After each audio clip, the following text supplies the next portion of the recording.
Jadi sekarang ini inisialnya adalah RRZ. Ya, ini beda tipis kalau dengan Nopal Canggih. Nopal Canggih itu ZZR. Nah, kalau ini RRZ ya gitu. Ya, jadi lucu atau geli. Saya nanti juga ingin dapat pendapat dari Prof Z ya gitu. Soal maafkan itu, Prof. Masih lama ini maafan itu lebaran gitu. Kok tiba-tiba ada yang, kalau istilah anak muda, ini jangan sakit hati loh. Anak muda itu istilahnya apa? Banci kamera. Ya iya, ada orang yang banci kamera, senangnya pansos. Gak ada hujan, gak ada angin. Tahu-tahu katanya ini wartawan tanya. Gimana bisa wartawan tanya? Wartawan tuh nggak tanya sebelum dia keluarin statement sendiri. Jadi harus diingat, awalnya itu ada sekelompok termulnya Bara JP datang ke rumahnya. Dipimpin oleh siapa itu ya, orangnya agak gemuk itu. Kemudian tahu-tahu keluar, nggak ada hujan, nggak ada angin nih. Tahu-tahu keluar akan memaafkan kecuali 3 orang. Nah, baru setelah itu adalah konpres di sebuah rumah makan Aceh. Ya, judulnya Aceh apa gitu ya, di Solo gitu. Nah, kalau pendapat saya, Mas Refli, ngapain minta maaf atau ngapain maaf dia?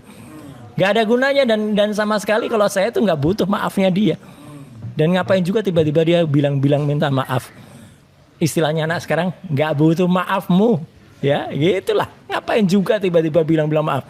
Itu hanya untuk mencari simpati atau mencari pendapat dari masyarakat aja. Udah gitu aja. Jadi nggak ngaruh. Ya. Mau maaf atau maafkan nggak ngaruh. Itu dari saya. Oke, memang agak aneh juga karena pasal colongan juga sebagai lawyer kan. Ya. Jadi sebagai lawyer RT saya juga mengatakan ngapain ini maafan, karena yang disangkakan itu kepada beliau tidak hanya soal pasal delik aduan, tapi delik umum juga. Kalau normalnya kan delik umum tidak tergantung maaf atau tidaknya dia. Kalau delik aduan menurut saya prosesnya sudah lewat juga.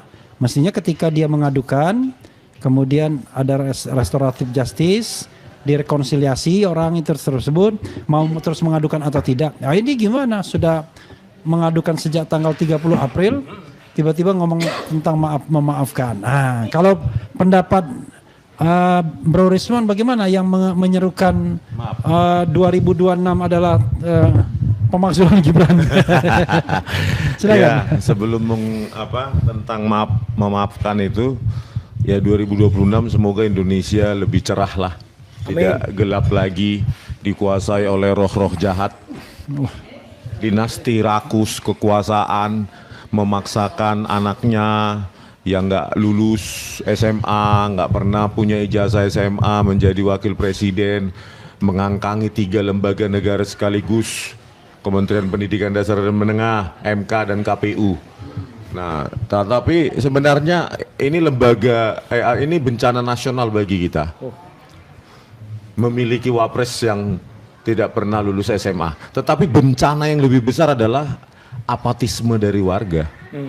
Jadi hal seperti ini kalau dianggap hal biasa nanti mencurangi lembaga-lembaga negara, persyaratan baik umur maupun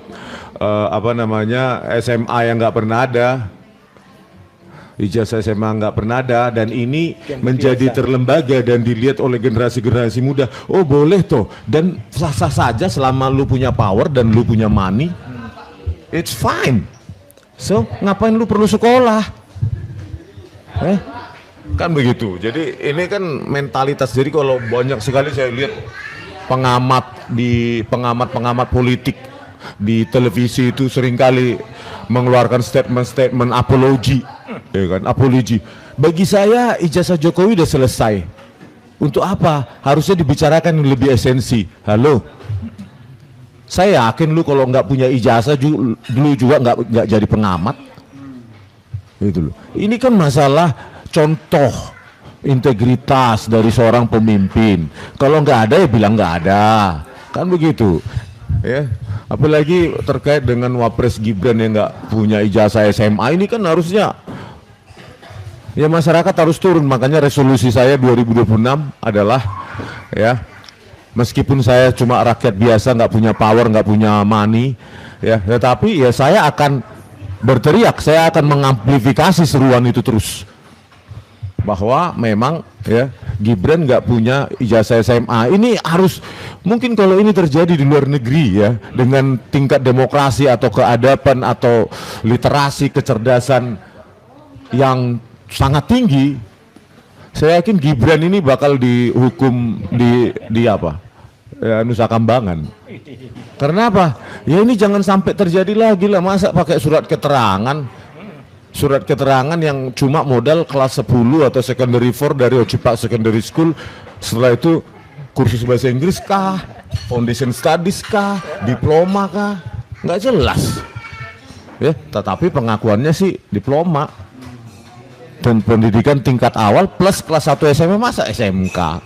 Nah, oleh karena itu kita nggak punya harapan lagi sih dari lembaga-lembaga yang seharusnya mengawasi jalannya pemerintahan seperti DPR lah, atau apa lagi yang ad hoc itu apa tuh Bang? Entah apalah itu ya, yang mereka dibayar tiap bulan dengan gaji kita untuk mengawasi jalannya pemerintahan, integritas DPR, pemerintahan. DPD. DPR, DPD, apa lagi? Macam saya nggak tahu Bang tata negara itu. Yang pasti mereka sekarang hidup di bawah kasur. Di bawah kasur, di bawah meja, yang penting gaji 3 bulan, ada proyek, ada markup segala macam. Ya, kita sendiri. Jadi pemirsa, ini soal simpel, soal ijazah. Saya pernah bilang di pengadilan, jika Jokowi menunjukkan ijazah asli, case close, selesai, tutup kasus. Saya minta maaf maupun mau. Jangan di framing nih, tiba-tiba Egy minta maaf. Tidak. Kalau Jokowi menunjukkan ijazah asli. Kehadiran Egy Sujana datang ke rumah Pak Jokowi. Ini yang menarik, ada 2 persepsi. Yes. Pak Egy Sujana datang ke sana minta maaf ke Pak Jokowi. Ya. Berkaitan dengan kekisruhan soal ijazah, ya kan? Tapi ada juga yang menganggap bahwa kehadiran Pak Egy Sujana ke sana tidak ada urusannya dengan minta maaf. Iya. Bahkan ada yang bilang konon di sana juga ada transaksinya, ada agenda mau dapat uang dan jabatan, luar biasa. Nah, kita cair, ada yang bilang cair juga, ada yang bilang cair. Berapa miliar gitu? Nah, itu berapa miliarnya gitu. Tapi apapun Bang, Ya. Ya publik berhak untuk berpersepsi masing-masing lah. Betul. Tapi yang paling penting adalah substansi, isi originalnya, nah isi dalamnya ketika kita pertemuan di sana. Sudah bersama kita Bang? Ada Abang Muhammad Rahmat. Ya, halo Bang Rahmat. Sekjen Rejo. Sekjen Rejo. Nah, langsung beliau pelakunya. Dia langsung klarifikasi kemarin. Langsung. Biasa. Bang, kenapa tiba-tiba terus? Iya, saya sih menghargai niat baik teman-teman gitu ya. Ada di sana yang bikin media hari ini luar biasa heboh. Sekelumit bisa disampaikan Bang? Ya, kita mengapresiasi setinggi-tingginya jiwa patriotik Bang Egy, dan jiwa patriotik dari Bang Damai, ya, yang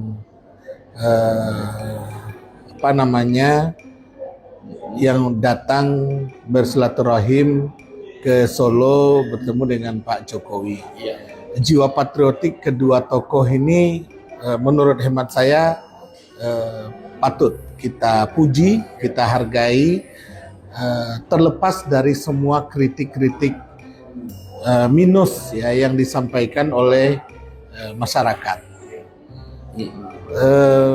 Tentu tidak semua masyarakat yang senang terjadinya hubungan baik dengan Pak Jokowi.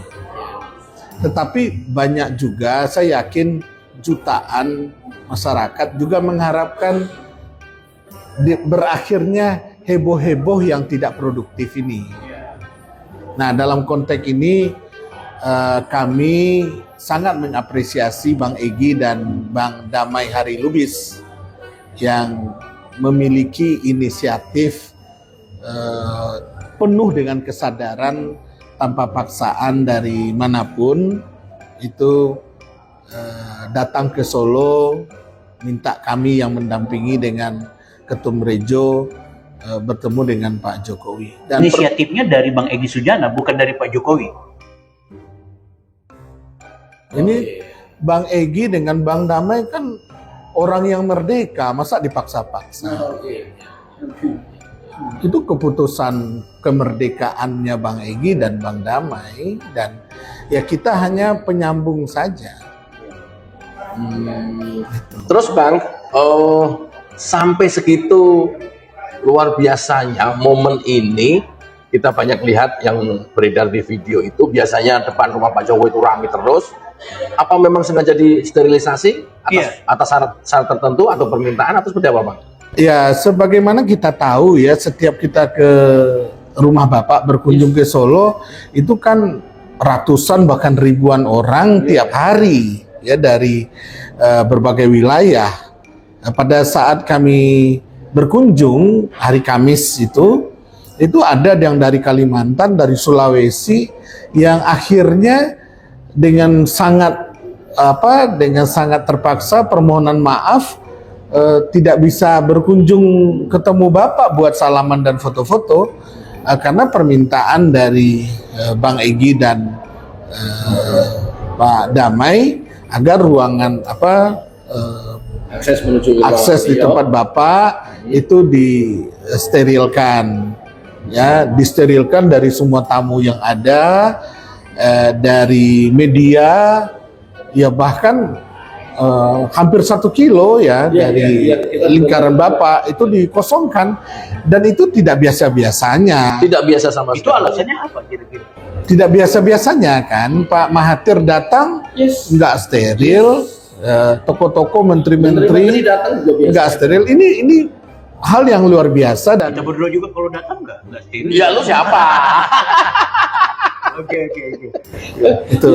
Nah, ini permintaan dari Pak Egy ya, agar disterilkan.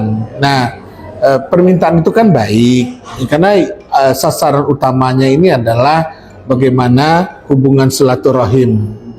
Ya, Pak Egy melihat Pak Jokowi, dan Pak Egy itu sangat respect ya dengan Pak Jokowi. Sangat respect sekali. Bahkan jauh-jauh hari sebelum kita berkunjung ke Solo, Pak Egy menitip kepada kami menghadiahkan Pak Jokowi buku. Yang sempat heboh itu. Iya. Dan Pak Egy berkenan minta direkam, nggak ada masalah. Itu pemberian buku itu jauh-jauh hari ya Bang ya? Jauh-jauh Bukan hari. di saat mau ke Solo itu. Bukan. Karena Malah itu agak berimbas. malah Pak Egy minta, nih kita akan sampaikan agenda maksudnya Pak Egy ini ke Pak Jokowi. Nah, karena kita mau menyampaikan agenda, ada keinginan dari Pak Egy untuk ketemu dengan Pak Jokowi, Pak Egy menghadiahkan buku buat Pak Jokowi. Momen itu dipakai sekaligus untuk menghadiahkan buku. Iya. Selain agenda utama. Dan Pak Jokowi dan Pak Egy titip ke kita, ini buku buat Pak Jokowi, tolong titip dikasih ke Pak Jokowi. Dan Pak Egy menilai Pak Jokowi itu ya CBM, nggak ada embel-embel apa-apa. Apa Bang CBM? Pak Jokowi itu cerdas, Pak Jokowi itu berani, Pak Jokowi itu militan. Itu yang ngomong begitu Bang Egy. Pak Egy Pada saat pertemuan itu pada saat mau menyerahkan buku, jadi apa maksudnya militan, apa maksudnya cerdas, apa maksudnya berani gitu. Yang nggak ada embel-embel lain, memang Pak Jokowi itu berani, militan, cerdas. Itu stempel yang tulus ya, menurut hemat saya, yang diberikan oleh Pak Egy ke Pak Jokowi. Bang, kembali lagi ke depan yang tadi itu. Menurut Abang, kok sebegitu sterilisasi tindakannya seperti itu, atau berlebihan atau apa? Atau Abang sendiri yang bersama-sama Bang Egy ketika itu ada pertanyaan dalam hati, kok sebegitunya ini? Atau ada apa ya, penting banget atau sampai steril kayak begini gitu dibanding dengan tamu-tamu negara lainnya? Ya, sterilnya melebihi sterilnya kunjungan kepala negara. Ya. Ada yang di benak Abang apa kira-kira? Kira-kira motivasinya Pak Egy apa itu ya di soal itu? Atau yang di benak Abang deh, apa ya ini ya gitu? Ya, memang dari awal-awal Pak Egy itu menyampaikan ke kami, saya itu kok nggak enak sama pendukung-pendukung saya. Oh, Ya, bagaimana beliau kan masih ditokohkan Ya. tokoh yang menolak ijazahnya Pak Jokowi asli Ya, itu kan. Nanti saya ini kok nanti dibully oleh pendukung-pendukung saya. Saya sampaikan ke Pak Egy. Saya sampaikan ke Pak Egy bahwa niat tulus untuk menjalin hubungan silaturahim itu tidak bisa dihalangi oleh siapapun. Dan tidak bisa juga dihambat ya karena ada rasa tidak enak dengan pendukung, dengan teman, atau khawatir dibully. Itu kami sampaikan ke Pak Egy. Ya, buat saya yakin Pak Egy punya pendirian, punya prinsip gitu ya, bahwa keputusan ke Solo itu adalah keputusan yang betul-betul matang, keputusan sendiri, keputusan seorang patriot, keputusan seorang yang memiliki sifat kenegarawanan gitu. Bang, kenapa relawan Jokowi bertemu dengan Pak Egy? Apakah ini disetting oleh Pak Jokowi atau memang ada hubungan apa Rejo dengan Egy Sujana sampai punya niatan untuk sama-sama menuju ke Solo? Atau memfasilitasi mempertemukan itu. Iya. Atau dimintain tolong oleh Pak Egy untuk memfasilitasi itu. Ya, sebetulnya relawan ini hanya stempel di belakang saja. Ya, hubungan kita dengan Pak Egy baik, hubungan Pak Darmizal dengan Pak Egy baik. Pak Darmizal ini adalah ketua umum Rejo, yang ikut dengan abang ikut Ya. sama-sama memfasilitasi pertemuan ini. Kita memiliki hubungan yang baik dengan Pak Egy dan kebetulan juga memiliki hubungan yang sangat baik dengan Bapak Jokowi. Gitu kan. Nah, hubungan baik ini ya adalah wasilah jalan di mana bisa dua tokoh itu ya, tokoh pergerakan, tokoh dengan tokoh bangsa bisa bertemu di kediaman Bapak Jokowi. Jadi tidak ada apa namanya ada agenda-agenda suruh menyuruh atau agenda-agenda terselubung gitu. Ini murni dari Tapi pertemuan awalnya mereka Egy masing-masing. Sujana dengan Bang Darmizal sebagai orang yang pernah akrab atau seperti apa maksudnya? Kami berdua dengan Ketum Rejo Pak Darmizal berkunjung ke kediaman Pak Egy ya. Kemudian kita cerita lama sudah ketemu ya, saling mendoakan. Kemudian kita melihat bahwa Pak Egy sedang ditimpa musibah, sedang sedih ya, dan kita berusaha untuk membantu apa yang bisa kita bantu untuk Pak Egy agar kesedihan ini apa namanya bisa kita hadapi secara bersama. Dan seharusnya Pak Egy tidak dihujat ya oleh masyarakat, oleh pendukung-pendukung, tidak dihujat, harusnya diberikan dukungan ya, dukungan moral, karena langkah yang dilakukan Pak Egy dan Pak Damai ini adalah langkah kesatria yang patut kita hargai. Itu kenapa harus dihujat? Bang, tanpa harus expose semuanya yang terjadi di dalam, bisa digambarkan Bang, seperti apa Bang? Banyak banget yang penasaran, karena Abang ya sumber beritanya langsung nih. Dan benarkah tidak minta maaf atau benarkah minta maaf? Nah, itu sekarang tarik menariknya ada di situ tuh. Ya memang pertemuan ini ya di luar disterilkan semua ya, dan tempat Bapak itu di jalan luar itu menjadi sepi gitu kan yang nggak biasanya. Lalu di dalam juga sterilnya itu bahkan ajudan yang selalu biasanya hadir mendampingi Bapak itu pun tidak diminta Bapak untuk tidak ikut di dalam forum itu. Jadi hanya Bapak sama Bang Egy? Tidak. Jadi kita ada berenam. Jadi kayak meja 4 persegi ini di ruangan Bapak kan. Nah, di situ ada Bapak, kemudian ada saya sama Pak Darmizal yang mendampingi. di satu sisi. Di sisi depannya itu ada Pak Egy, kemudian ada Bu Eli Daneti, dan ada Pak Damai Hari Lubis yang duduk. Jadi kita berhadapan-hadapan 3-3 begitu. Yang mendahului pembicaraan siapa? Ya, yang mendahului pembicaraan